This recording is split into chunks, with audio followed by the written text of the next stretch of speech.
Hey everybody, Tim Conley here, and I am continuing my series on doing some private coaching for audience members. And I've got on Tiago. Tiago interviewed me for his podcast about a year ago, and he's been kind of bouncing around. And in this coaching session, I help Tiago clarify the direction he should be taking. We go into augmented reality. If you've not seen my video on augmented reality, then you should do so. It's in the description below. What we cover is building the legend of Tiago, how to take who he is, the experiences that he has, the knowledge that he has, and all the assets that he's already been working on for the past year, taking all those things and pointing them in one direction. I guarantee you watch this, you are going to get a ton of value. So let's check it.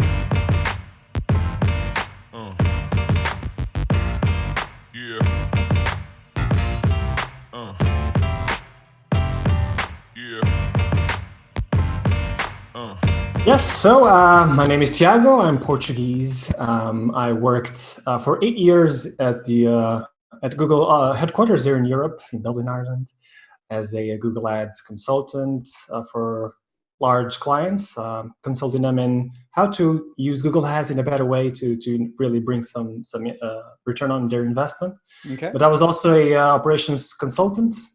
I was trying to help them improve their operations in terms of customer care, UX, payments, so that they could remove all the obstacles to spend more on Google Ads. So that's basically what my experience for those past 8 years. Okay, so you said you're currently working in a startup. What are you doing at that startup? Yeah, so I'm the marketing director there. Okay. I'm working remotely with them. Nice. And I'm basically helping them find more leads, convert them to subscribers, free trials, and then finally to customers. So it's like an SAAS company. And what is their customer base, B2B or B2C? It's B2B. It's so it's a childcare software for teachers, for childcare teachers and schools.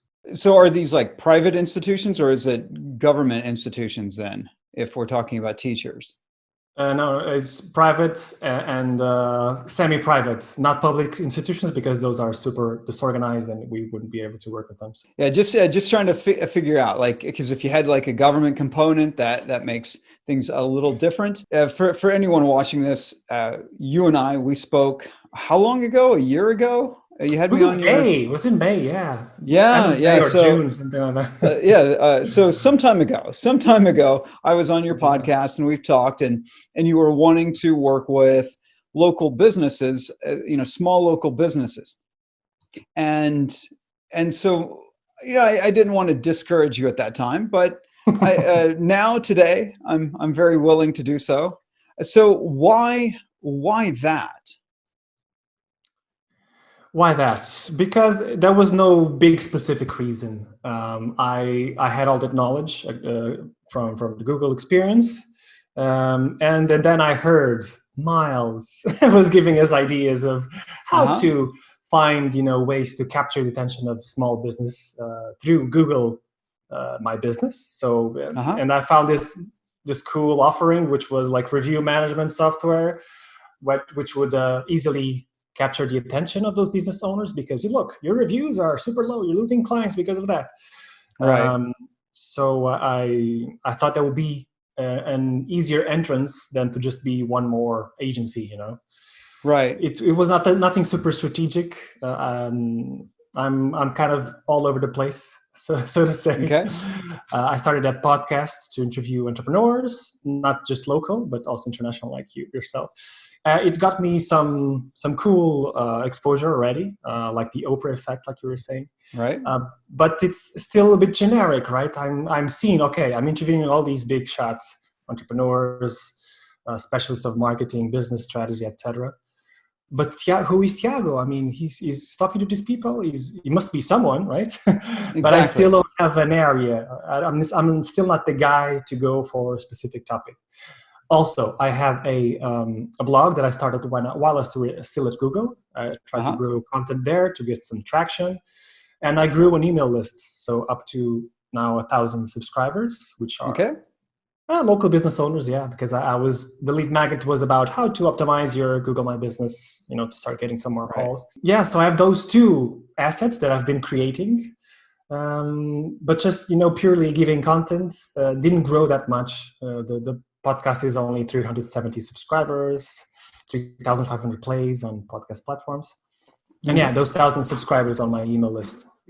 But I still don't know what I really want. How can I help these business owners? That's the thing. I have all this knowledge on Google Ads, SEO, copywriting. I love copywriting, email marketing, but I don't know how to connect those with the needs of the current of the customers. Right. Yeah. So there's a couple of things. One other question before I get to that specific thing. Do you dislike your job? I don't dislike my job. I like what I do. I just don't like to be limited to it, to that client, to be the operator doing things. I like the strategy behind it. I love discussing with the CEO. I love show him direction, and he loves to listen to me. Okay. I just don't like that at the end of the day, I'm just doing this, just working for this specific client at the end of the day. And I want to help many more people at a more strategic level. I think I don't like to do things. I like to tell people what to do. I think that everyone wants to be there, right? Right. But that is not possible yet. Okay, that's kind of what I thought. I was pretty sure you enjoyed your job, and I thought it was going to be in marketing, doing the same thing that you're wanting to do, and this is fantastic because I've always told people my whole career the best place to make money is where you're already making money. So you already do a thing, you've got all this experience, and then you're not progressing. That's what I'm hearing is I'm not getting closer to my goal, but I don't really know what that goal is, right? Yeah. So just before that, my goal exactly. So I came back to Portugal. I started working for that startup because I needed something, to come back and support myself. I was also refurbishing this awesome triplex where I'm renting the bottom floors and I'm living on the top, so kind of house hacking. So it took me a while to get all those things settled. And then the beginning of this year, we were going to start that kind of agency thing to do review management for clinics and for medical hospitals that need this kind of service. Right. And I was getting some traction, because it's a new thing here in Portugal. Nobody does this review management. What is it? But then Corona happened and I lost all the big clients I had lined up to work with me. And the goal was to use that review management software to replace my wife's income until the birth of our baby in July, our first baby. Right. And then with those clients already locked in and, trusting me because this software really makes a difference in the first 30 days, I would upsell them with other SEO services, email marketing, etc., and then replace my own income to finally work on my own, do the things I like. Right. But yeah, so far the Corona kind of postponed that. Yeah, that's the thing. The reality, we always have to just work within the reality where we're at. And I got my start at a recession and had to find people who I could actually serve that were not overtly stressed from that recession.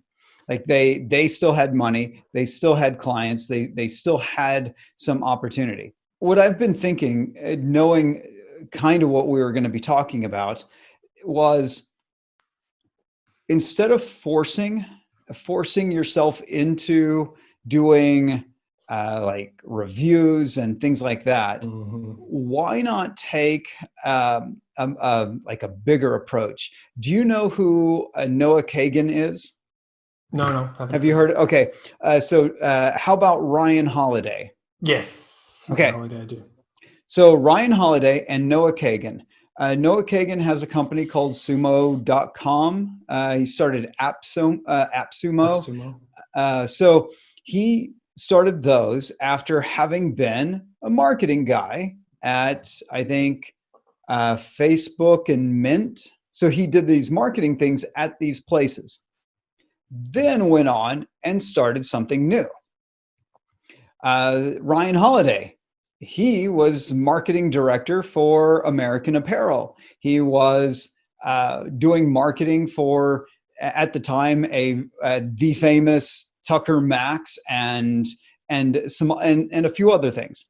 So they made their name while working a job. Mm-hmm. So instead of trying to force yourself into an agency space, you are in a great position to leverage your current position. If you move over to these really small local businesses, you're still going to do what you were doing before, what you're doing now, which is sit there and type and do all the things, right? You'll have to do it for them, and their budgets are small. Yes. So especially because in those particular things like reviews and stuff, a lot of places don't pay significantly for that. They know how important it is. And even if you could show them how getting more reviews and more and better reviews would make them more money, they're only going to invest so much in it. Just the nature of that customer base. The other side is going after like smaller businesses doesn't make a whole lot of sense because they just don't have a lot of money. And they definitely don't have a lot of money during a recession. They definitely don't have a lot of money when their customers can't come in the door. So what if we took all of our skills and all of our knowledge and packaged that up to make ourselves famous? What if your focus over the next 2 years was to become the leading authority in marketing in all of Portugal? That would be the goal. Just that. I got a job. My job will benefit from me becoming better known because I'll be mentioning my job, and that company will end up getting more signups and more users for their SaaS, and I will be able to use the work that I do for them to make myself the authority in my country. And maybe the cool part here is you got the whole other European Union that you could also expand into. So you could go down here at the local small business and just eke it out. There's nothing wrong with it. You can do that, but if you want to be able to tell people what to do, they have to believe that you're the right person to listen to. And I'm not going to get there by doing these review things with small businesses. Right, because then you go around telling people, oh, what do you do? Well, I do these reviews for small businesses, right? And that won't make you the marketing strategist that people want to listen to. Oh, that's good. I need that. Here, I'll sign up for $200 a month or maybe even €500 a month. Right? They might sign up for something like that. And then you'll be, at your laptop, banging away, and you'll make a good income, and you'll go buy another triplex, and I want you and everyone who watches this to know there's absolutely nothing wrong with that. But if you want something different, and it always felt like you did from the times we talked last year, and now it seems like you want something different than that, well, then you're in a position to do so. Yeah, well, while I still have this job, right? If something happens to the company, I'll have to find different income sources, right? But right, yeah, right.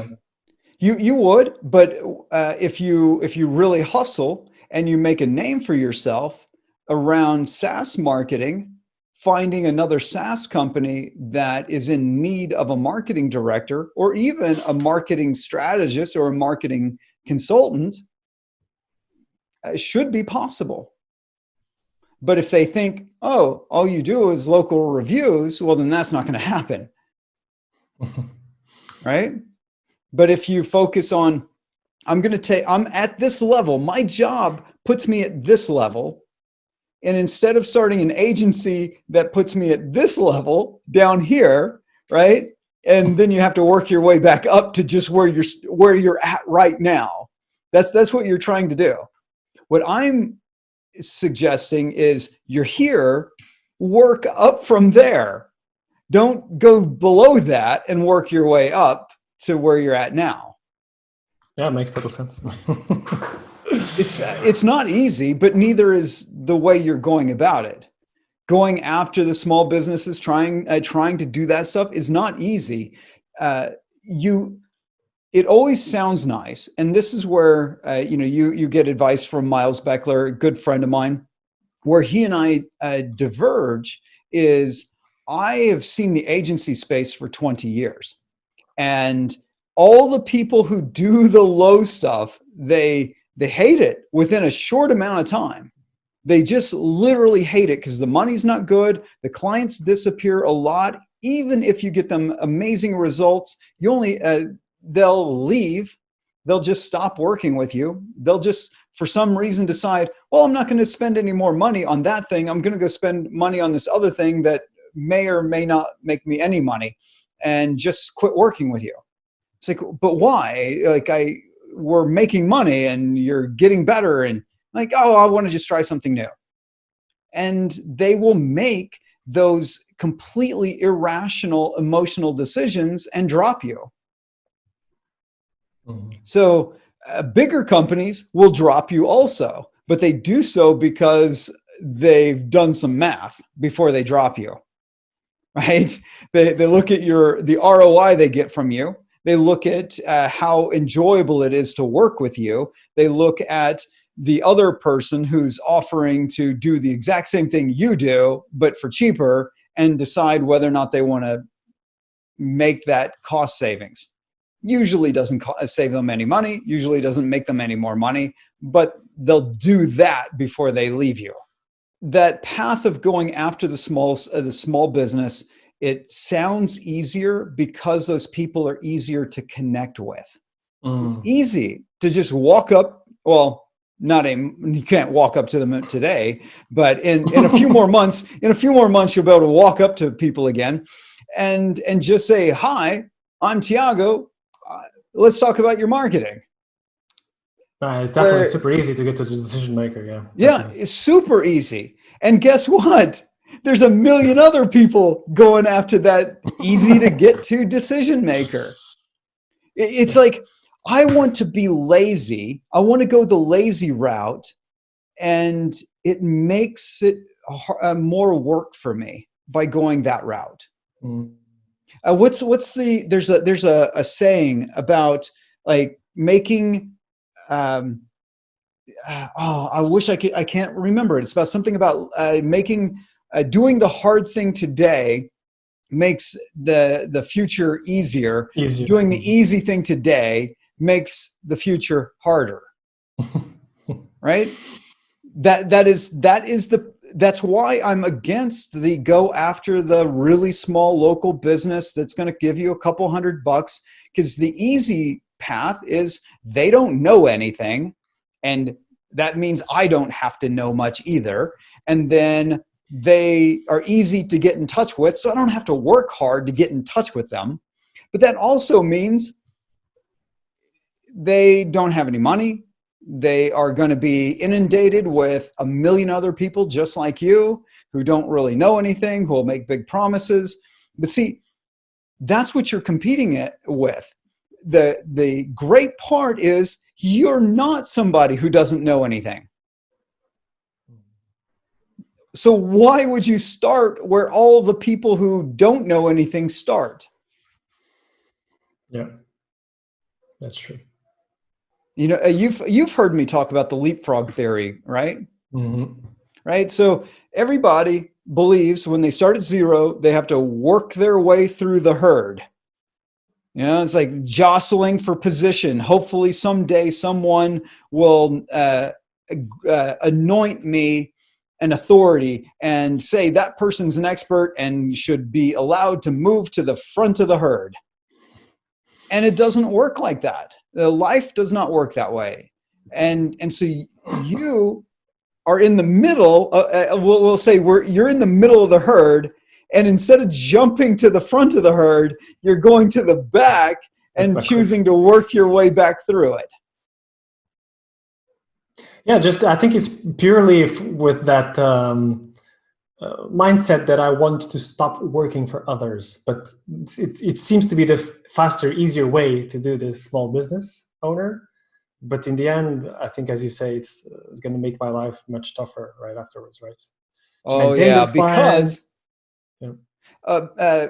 because you'll stop working for one somebody, and then you'll start working for 20 somebodies. 20 somebodies, yeah. Because those people will bug the hell out of you over a few €100. Mm-hmm. That they will bug you over and over again. And so you thought it was bad having one boss. Wait till you have 20 or 30 little bosses, right? Or you could go out and do like I talk about, little hinges swing big doors. Go get yourself 4 to 10 larger accounts and you're set. But to get to those, I need a lot of things before, right? To get to those. Oh, 4. No, you already have a lot of things. That's the reality. That's what I was trying to say.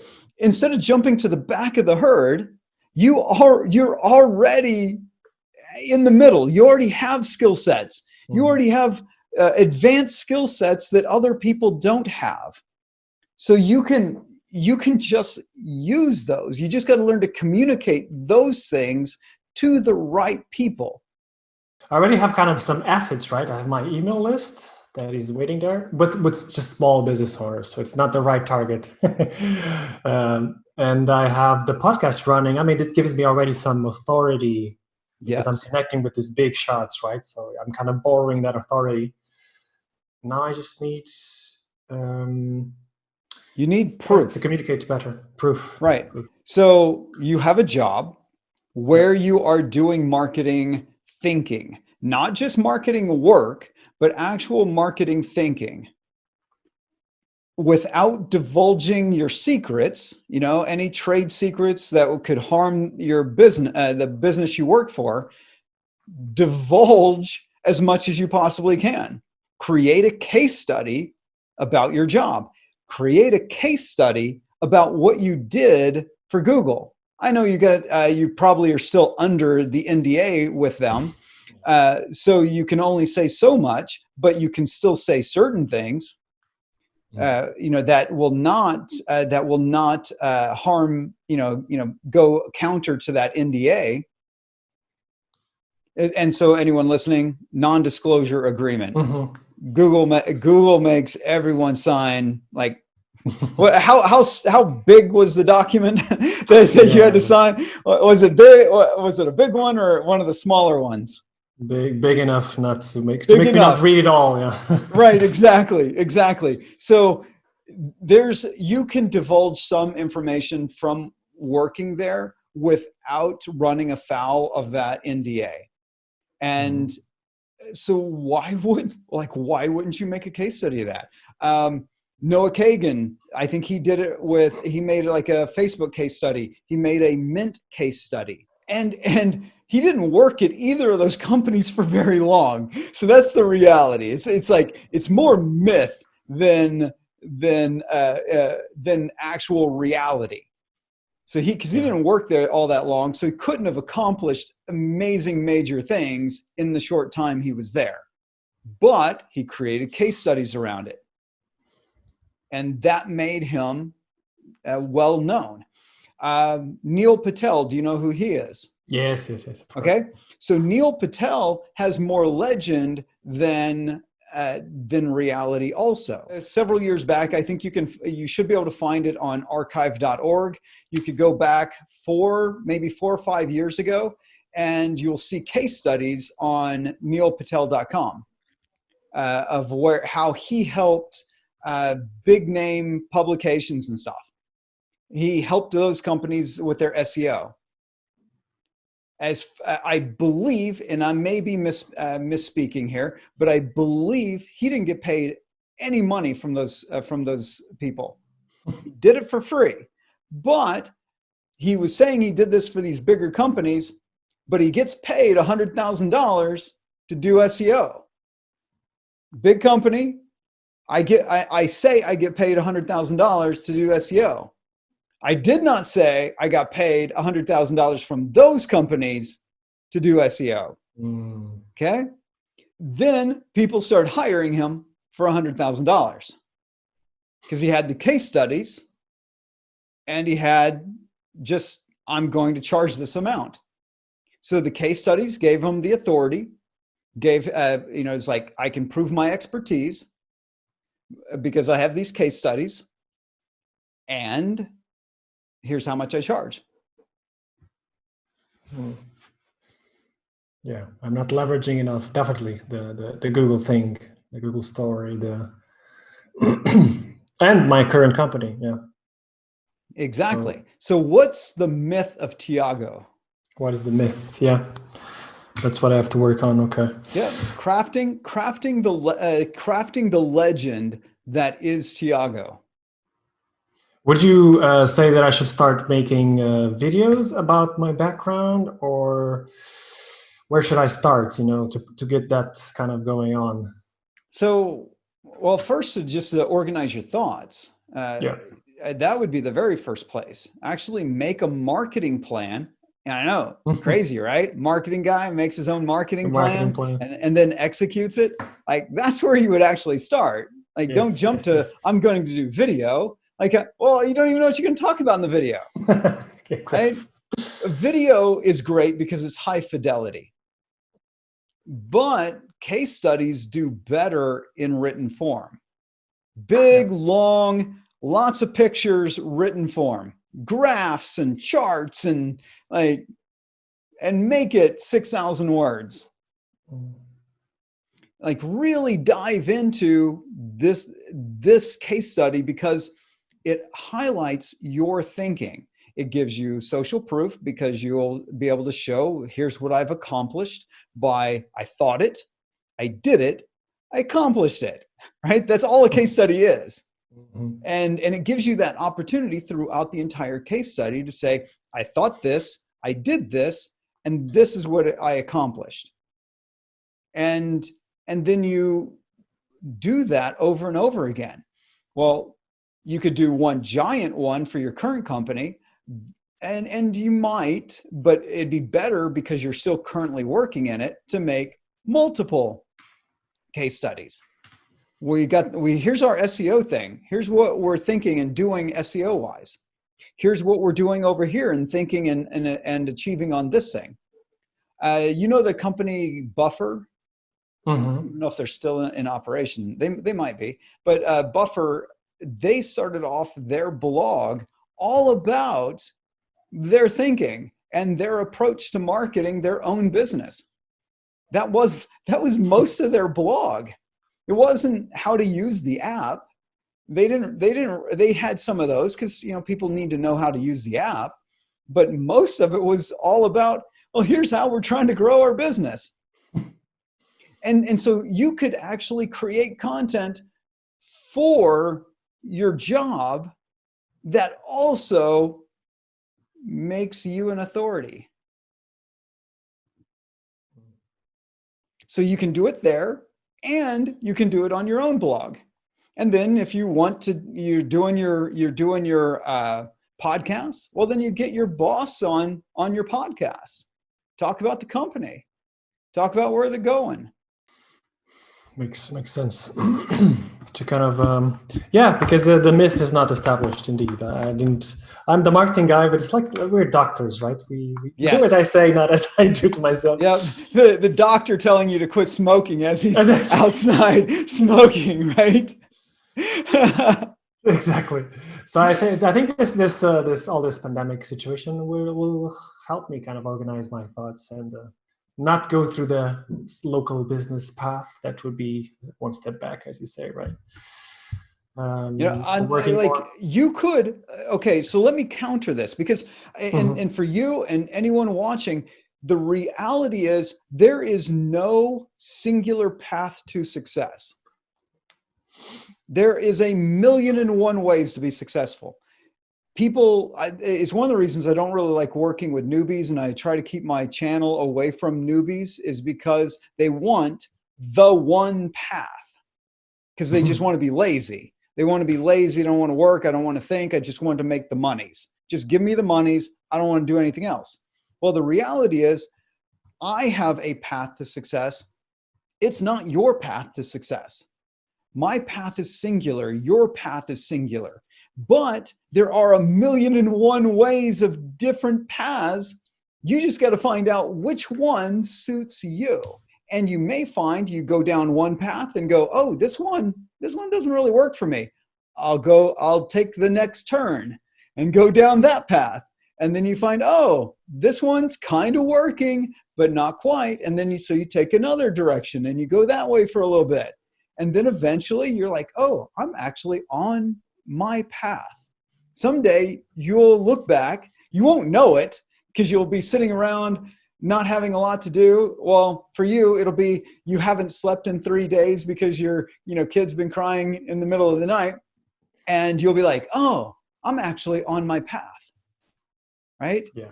That's how you'll be like, oh, I got there. I got on that path. And your child may be 5 years old by the time you're like, I'm on my path. My daughter was 7 by the time I started figuring out, I think I'm on my path. Jesus Christ. Right? So everyone has a singular path to success, but it's not mine. It's not someone else's. You can't replicate someone else's path to success. All mentors can do is just kind of point you in a pretty decent direction, right? So you're up here, right? And I said, don't go down here. Mm-hmm. But that doesn't mean you can't work with local small businesses. You just don't do the labor. You don't do the things that you're trying to do for those small businesses. Become the small business guru, right? Become the leading authority in Portugal on small business. Yeah. Yeah. You said it's that gives me pleasure. That kind of gives, I like the idea.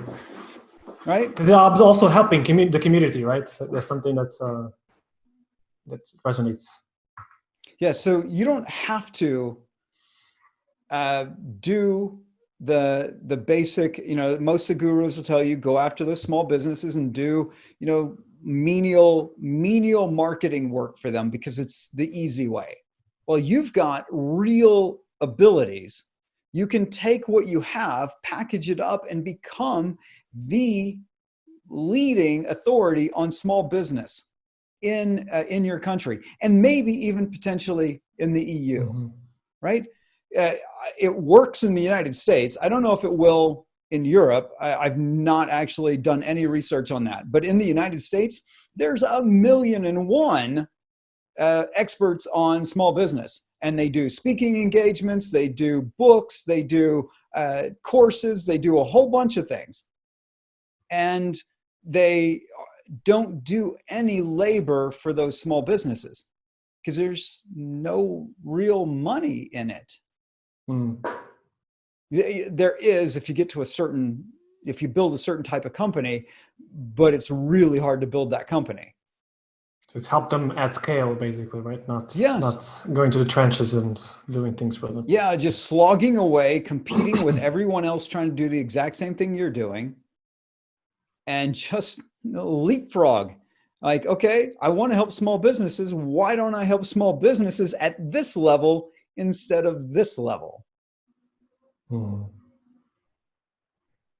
Yeah. Because you don't have to get them to give you money today. True. That's the beauty. When you're in that position, you get to craft, you get to augment your reality. You get to manufacture the space around you, right? You get to form who you are, because you don't have to make the money today. Make the money tomorrow, make the money in a month, make the money in 6 months. Focus on building your reality, because your reality will become their reality. They will perceive you to be that person at the top. They won't perceive you as the review guy. Yeah. I don't want to be perceived as a review guy, definitely. So yeah. Okay, and then I'll shut up. I'll let you go. I'll let you hit me with questions. 2 paths that I've put in front of you. They may be the worst 2 paths in the world. I don't know. Because you're the one who's going to have to find out. The one is to become the leading authority in small business, not the review guy, but the leading authority in small business, or 2, just one of the leading authorities on marketing in Portugal or the EU. And it doesn't have to be small business focused, because it may end up tech focused because of your background. I don't think the tech industry niche is of my preference. I don't think that's the way to go. I think it's really the local business to become the guy, that really helps businesses at scale. So yeah, I have this limited time, right? I am working 9 to 6 for that startup. After that, I have then my time, right? Which will be very soon split between my daughter and my wife needing help, right? With a ton of million things. Exactly. So my focus should then be to create my persona, right? Like you said, my myth, to really organize it strategically and think of all the case studies I've had. And then in terms of what else should I be focusing on now, content-wise, should I double down on the podcast? Or maybe that's not the way, because I'm interviewing people that are not relatable to small business owners. So should I start making more videos myself? Okay. I got to stop you. You're overthinking it. Yes. You're overthinking it. So, plan. What's my plan? How am I going to craft the legend of Tiago? Answer that question. That becomes, you do that. That becomes the first thing. The next part is, how do I put the pieces together that create that legend? Well, you already have parts of the pieces. You've already got an email list. You've already got a blog. You've already got a podcast. Okay. Here's the one thing about small businesses. They are aspiring to something. So just because you have somebody on who's not pedantically focused on small business doesn't mean it doesn't work for them. A good friend of mine and mentor, Joe Polish, he worked with carpet cleaners back in the day, and he would bring in these amazing speakers from different industries to come in and speak to carpet cleaners. They were never exposed to any of those kind of ideas previously. And then it opened their eyes to, oh, there's so much more I could achieve through the vehicle of my small business. It's up to you to craft that message out of those interviews, out of the things that you write, out of the things that you portray to the world. I already know, I know where you're taking me. Now it would be more stupid tactical questions that don't make sense. I understand that you want me to, and it makes sense to be more strategic now about what I want to craft as my message to this. No, first of all, establish deeply who is my target audience, right? Should I focus on all local business owners? Should I focus on a niche? I know you don't defend usually to be too narrow, or should I not think about it too much now? Well, you're thinking about making money, not thinking about the legend of Tiago. Exactly. No, not thinking about money. I'm thinking about how my message would touch at a deeper level to the audience, right? Not just being a generalist, but talk to them specifically, right? Or Okay. I'm thinking too So, much. okay. Do you know who Gary Vaynerchuk is? Of course. All right. So what's Gary's message? Work hard, hustle, be generous to others, be kind. What Many does things, that right? have to do with advertising? How does he make money? Through his agency. That's one of the things that makes him money is his agency. His personal brand gives him opportunities. Oh, yes. Okay. So if he focused narrowly on advertising, how much opportunity would he really get in the world? Mm-hmm. Yeah. Even when he got started becoming known to the rest of the world, what did he talk about? Well, first it was just all about wine because he was doing that to make money. Yes. Wine Library TV was to make money. Then he started exactly. Then he started doing his he was on Twitter, and then he started talking about social media, not Twitter, but social media. And then here's how he used Twitter to do his social media ideas. So that was his next thing. But it wasn't like social media for advertising. It wasn't social media for liquor stores. It was social media for everyone. Mm-hmm. Right? Because he realized if he wanted greater opportunity, he had to try to leapfrog to the top. He didn't try to slog his way through a million niches to get to the top. He just went and tried to compete at the top. That's true. Yeah, again, overthinking things. So if you need to make money, all the things I've said here are not valid. Mm-hmm. because they're going to take time. They're going to take a huge amount of effort, and you're going to get very little reward from it. But when you are ready, and you'll know the moment, the time comes when you are ready to make money from that legend that you've crafted, you'll be ready for it. Yeah.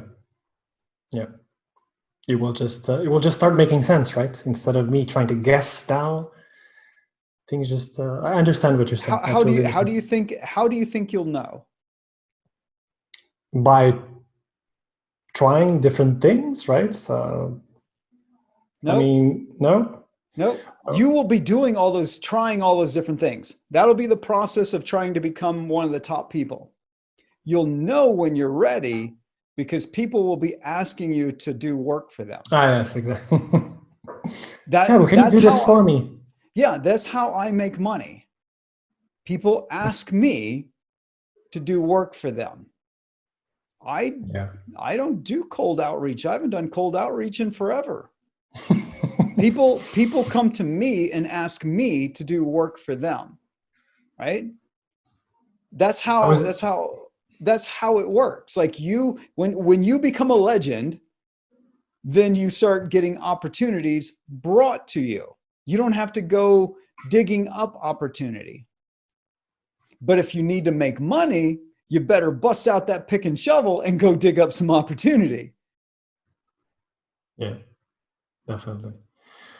I think my last question will be then for a small guidance. If imagine that with this crisis, I lose also my job, and I would need to start making money now. Okay, based on all you've heard, what question should I ask myself first?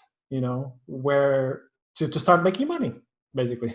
What should I do based on my assets, all the assets I have, based on my knowledge? What would be your first step for myself? The lesson that I brought up earlier, and I've said it for my whole career, is the easiest place to make money is where you already make money. You are a marketing manager for a SaaS company. If for some reason you lose that, the easiest place to make money is to do marketing for a SaaS company. Yes, YouTube. That it's the easiest, because you do this, it's just lateral. You might be a consultant, you might not get a job with them, but because they don't want to hire, because things are crazy or whatever, so they may not hire you for a job, but it's just a lateral move where you're consulting, you're freelancing for them, you're creating something specific for them. That's the easiest path. And if you work now while you have a job to craft that legend, then it'll be far easier to get a job. You might even get a better job. Yes. In SaaS. May not be where you want to be in life, but you start stair-stepping your way to another success. And then when you get a better job at a different tech company, a different SaaS, then you are able to build your legend even further.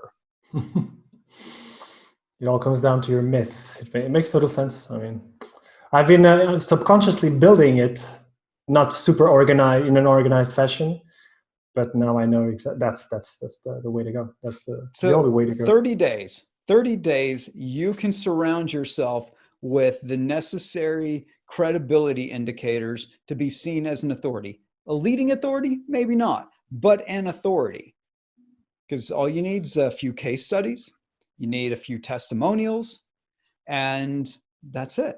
And the testimonials don't have to be, hey, he did these reviews for me, and so he's awesome. It's your boss says, man, Tiago does amazing work. Here's some of the projects that he's worked on for us that have returned great results for us. It's built our brand. It's done this thing. It's done this other thing. Right? That's an amazing testimonial. Your old boss in Google probably can't give you a testimonial, but if that person's no longer working at Google, well, then you could potentially do that, right? So you can go through all your peers and get testimonials that says essentially Tiago's a great guy, right? They're not the best testimonials, but they start building the social proof around you. And when you craft everything together, those good guy testimonials, and that's what direct response marketers call them, good guy testimonials reinforce the other things that you're crafting. It reinforces your case study. So you got a case study about or even 10 case studies from your work, and a testimonial from your boss, and maybe a testimonial from a couple other executives in that company. And then, hey, Tiago knows what he's talking about. And then you tie in, I interviewed these other amazing people. I interviewed these other bosses over in these other places. And you put all those things together. And then it's like, oh, the environment has now changed. The environment that surrounds me is completely different. I have augmented my reality. I love that. All right. Any other question? Yeah, I think that's it. Just doing now. So what is left? Just the plan, on it. Right? Be a marketer and build the marketing plan for myself. Tiago Incorporated. Tiago Inc. Yes. Makes sense. It's much more clear now. Yeah, I was too focused on small tactic things. It's usual. Everyone is focused on that. Yep. But no, thanks so much for this, Tim. Makes total sense. All right. I hope you got a ton of value from the lessons that I shared with Tiago and everything that he's going to do to craft the legend of Tiago, to augment his reality. So if you liked it, then like this video, subscribe, share, and do all the socials. And I'll see you in the next video. Before you get all distracted by those other videos that YouTube's recommending, check out this one. This one's a fantastic one on building an augmented reality. All the stuff that I talked about in this video is right there. So let's check it.